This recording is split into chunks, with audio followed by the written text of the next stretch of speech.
Good morning everyone! For today's video, gagawa tayo ng banana cake. My first time. At guided tayo ng videos sa YouTube. Kaya yan guys. So, ganyan lang. Very easy lang pala ang pag-bake. Kaya lang, it takes time.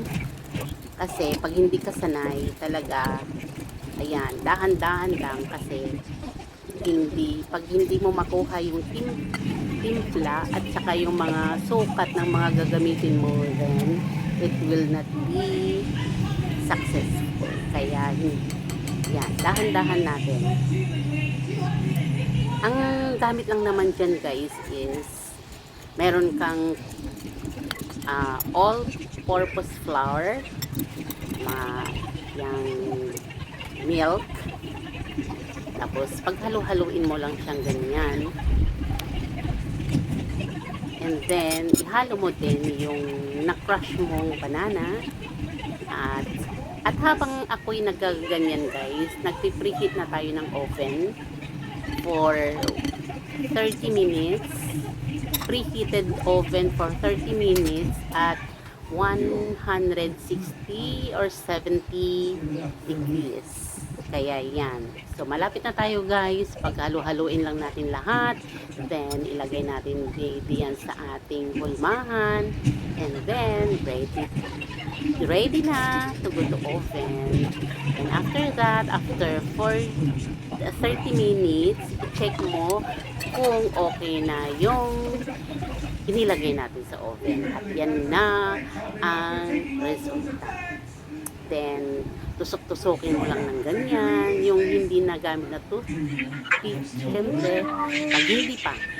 Then, ibalik natin sa oven pag hindi pa. Kasi yan, matusok. Pag tinusok mo lang ganyan at makita mo meron pang didikit, hindi pa siya okay.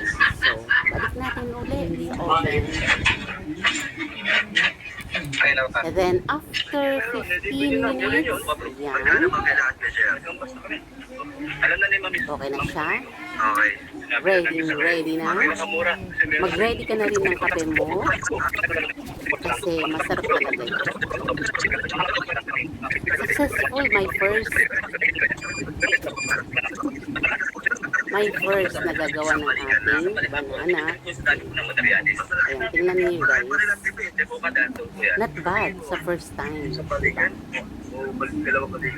We are not perfect, we are not baker, pero yan, try lang. Pag nanay ka guys, lahat naman gusto natin i-try. Ayan. Okay na siya. Pag-gising ng mga ginasa, tamang-tama meron na silang So, ayan. orderin niya sa ano. Promise guys, masarap siya. Okay. Soft and floppy. So, Ganun. ano ito? Fluffy. Tapos yan. Haha. Yan guys, so thank you so much for watching. Bye.